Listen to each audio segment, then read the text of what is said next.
mad. He's a mad, lunatic, obstinate, Goan. এই obstinate শব্দটা গোয়ান। এসব গোয়ার মানুষদের পাল্লায় যে পড়ে, যারা পড়ে তার জীবন শেষ। যেমন Hitler was an obstinate man. Hitler যখন রাশিয়া আক্রমণ করে, রাশিয়া অগ্রপশ্চাৎ না ভেবে আক্রমণ করেছিল, একবারও ভাবে নাই যে নেপোলিয়ন বোনাপার্টের মতো লোক, হ্যাঁ, রাশিয়াতে গিয়ে রাশিয়া আক্রমণ করতে গিয়ে পর্যুদস্ত হয়েছিল এবং তার 2 ডিভিশন সৈন্য হারিয়ে একেবারে শূন্য হাতে আপনার প্যারিসে ফিরেছিল। এই ইতিহাসটা হিটলার পড়ে নাই। আর হিটলারের যে শিক্ষা হয়েছিল এটা ডোনাল্ড ট্রাম্প পড়ে নাই। ইতিহাস থেকে শিক্ষা নেয় নাই। আমি আপনাকে আগাম বলি একটা কথা, আজকের এই যুদ্ধে আমেরিকা আপনার ওয়াটারলুর অভিজ্ঞতা অর্জন করবে। ওয়াটারলুর যুদ্ধে আপনাকে বলি, ইতিহাস জানতে হয়, ইতিহাস খুব জরুরি দরকার। আমাদের বাংলাদেশের সমস্যা হলো আমরা ইতিহাস পড়ি না, এবং ডোনাল্ড ট্রাম্পও মনে হয় ইতিহাসের উপরে জ্ঞান নাই। হ্যাঁ, যখন আপনার এই যে এই Arthur Wellesley, British duke of Wellington, Napoleon বোনাপার্টকে আপনার এই যুদ্ধে ওয়াটারলুর যুদ্ধে ওয়াটারলু হলো বেলজিয়ামে একটা গ্রাম, বিস্তীর্ণ গ্রাম, ওইখানে যুদ্ধের ময়দান ঠিক করা হয়েছিল। আপনার জ্ঞাতার্থে বলি, নেপোলিয়ন বোনাপার্টকে স্থল যুদ্ধে হারাবে এইরকম কোন সেনাপতি ছিল না, এবং ব্রিটিশ সাম্রাজ্য ছিল না, হ্যাঁ, ফরাসিদের মধ্যেও ছিল না। তারা ভয় পায়, ওরে বাবা, আর সবগুলো দেশ নেপোলিয়ন ক্যাপচার করে ফেলেছিল ইউরোপের। তখন ব্রিটেনের প্রধানমন্ত্রী, আপনি যেই দেশে থাকেন, আপনি যে দেশের নাগরিক হয়ে গেছেন, সেই দেশের প্রধানমন্ত্রী ছিলেন স্যার উইলিয়াম পেট। বয়স ছিল মাত্র 25। তাকে বলা হয় ব্রিটেনের প্রধানমন্ত্রী 25 বছর বয়সে। তার বাবাও প্রধানমন্ত্রী ছিলেন, তার আপন মামাও প্রধানমন্ত্রী ছিলেন।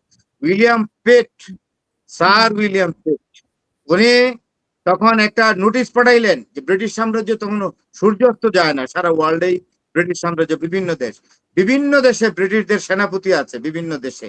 তখন চিঠি পাঠাইলেন, কে নেপোলিয়ন বোনাপার্টকে ফেস করতে চাও, তা নাহলে লন্ডন দখল করে ফেলবে, লন্ডন দখলে নিয়ে যাবে।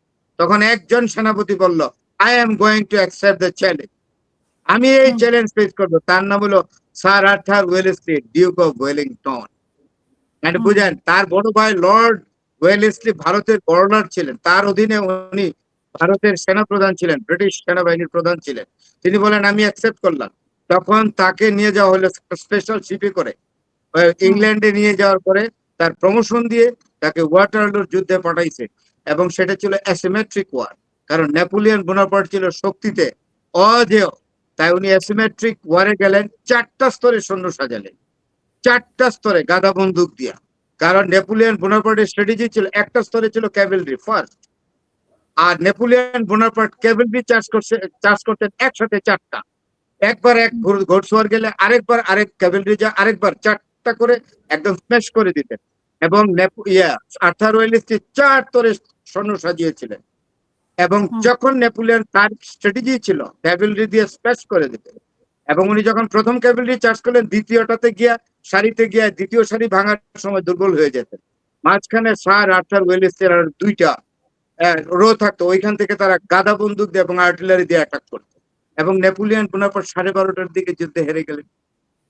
এবং তাকে যখন আনা হলো স্যার আর্থার ওয়েলেসলির তাঁবুতে, তখন তাকে বেঁধে আনা হয়েছিল।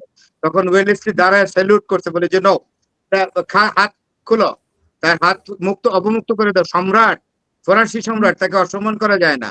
আর্থার ওয়েলেসলি বিজয়ী হয়ে স্যালুট করছে। আপনি বুঝতে পারছেন, তাকে সাংবাদিকরা তৎকালীন ধরেছে যে নেপোলিয়ন বোনাপার্টকে কেউ হারাতে পারেনি, আপনি হারালেন। তার সম্পর্কে মন্তব্য করেন যে উনি তখন আর্থার ওয়েলেসলি মন্তব্য করেছিলেন, নেপোলিয়ন একাই যুদ্ধক্ষেত্রে 40,000 সৈনিকের সমান। যে নেপোলিয়নকে তিক্ত স্বাদ গ্রহণ করতে হয়েছে ওয়াটারলুর যুদ্ধে। এইবার ডোনাল্ড ট্রাম্পকে ইরানের কাছে তিক্ত স্বাদ, পরাজয়ের স্বাদ গ্রহণ করতে হবে।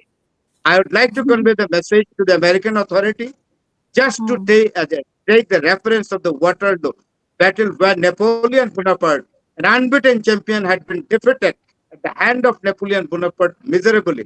ইংরেজিতে বললাম যাতে আমেরিকানরা বুঝে। ধন্যবাদ।